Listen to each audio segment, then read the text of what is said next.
Entonces, entendiendo esta unidad compuesta de la deidad, el libro de Deuteronomios, capítulo 6, versículo 4, nos dice, es uno de los versículos muy utilizados dentro de la cultura del país de Israel, para enseñar contra la pluralidad de Dios, basado en qué cosa, de que Dios es uno solo, no como los politeístas que creen en varios dioses, sino que ellos enfatizan un solo Dios uno.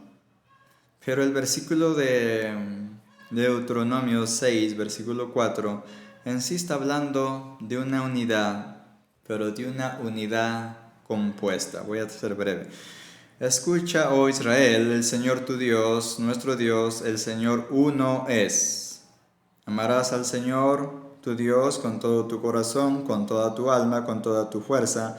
Y estas palabras que yo te mando hoy estarán sobre tu corazón, que habla acerca del Shema, alma, corazón y fuerza de esa entrega hacia Dios. Pero nos detenemos, en el punto donde menciona, y el punto del dilema aquí es la palabra uno. Y cuando se habla de la palabra uno, en el original, para definir la palabra uno, hay dos términos. Una es echat y la otra es yachit. Echat y la otra palabra es yachit, que en el caso de Génesis 2:24 también va a usar ese término. Por ejemplo, en Génesis 2:24. Por tanto, el hombre dejará a su padre y a su madre y se unirá a su mujer y serán una sola carne. Mi pregunta, cuando alguien se casa, ¿pasan a ser un solo cuerpo? ¿Se fusionan y sale uno? No, son dos personalidades distintas, pero Moisés está hablando acerca de esa unidad en pensamiento, esa unidad en propósito, esa unidad en equipo. Y eso que es más claro que conformaría en el caso de un matrimonio. Pero en el caso del versículo de aquí, de Génesis, el Deuteronomio, el capítulo 6, versículo 4, está enfatizando ¿qué? Está enfatizando exactamente la unidad compuesta de la deidad, lo que Jesucristo afirmó: yo y el Padre somos uno. Es una unidad compuesta, pero cada uno con una personalidad propia, pero que comparten la misma esencia, porque los tres en sí conforman ese gran misterio de la deidad de Dios. Avanzando y explicando todo este asunto, vamos al libro para avanzar, vamos a ir a otro aspecto en el Nuevo Testamento, en el libro de Juan, Evangelio de Juan, capítulo 1, versículo 1. En el principio existía el verbo, que en otras traducciones no lo traduce verbo, sino la palabra, y otras traducciones como la textual lo traduce el logos. En el principio existía el verbo, y el verbo estaba con Dios. Mira, dice, en el principio existía el verbo. ¿Y el verbo estaba con quién? Estaba con Dios. Y el verbo era Dios. ¿Qué está diciendo? Que el verbo estaba presente cuando se creó el principio del tiempo y el espacio. Pero también atribuye, en el principio estaba el verbo, y el verbo estaba, dice, con Dios,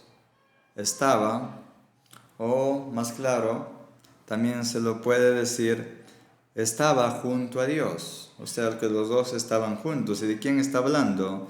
De la persona de Jesucristo, que Jesucristo estaba presente en la creación del mundo en Génesis 1:1. ¿Qué más? Y el verbo era Dios. El verbo, la parte hablante, la parte visible, la parte revelada de Dios, la palabra.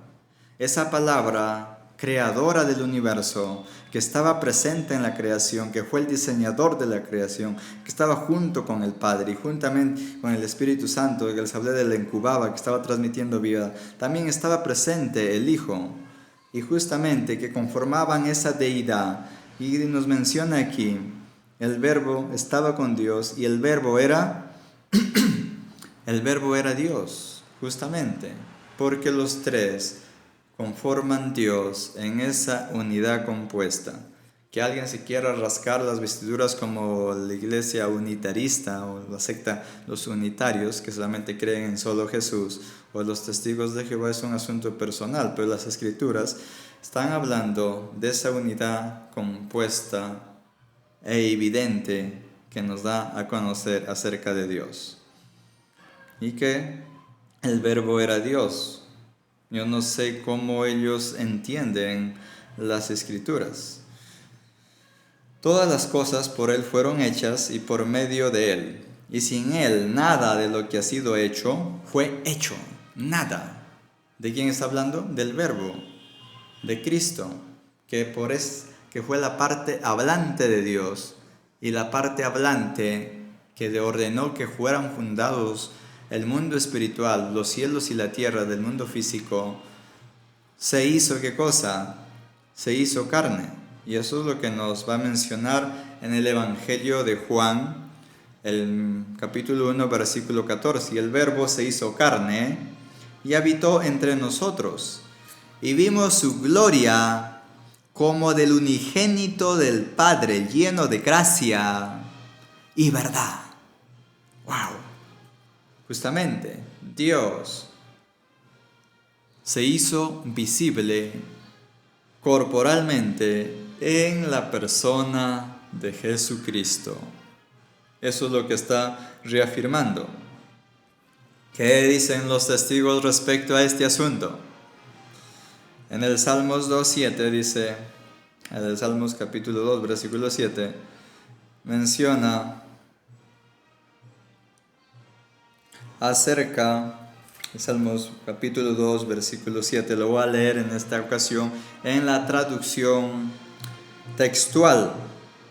Hay un poco de ruido de ambiente exterior, si se filtra, mis respectivas disculpas.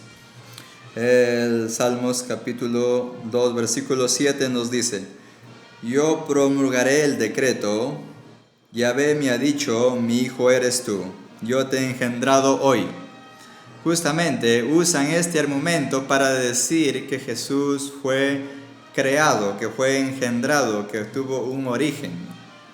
Pero Jesús, aquí más claro, está hablando de la humanidad de Jesús. Está hablando de ¿qué? De la parte de esta profecía que tendría cumplimiento, una profecía mesiánica.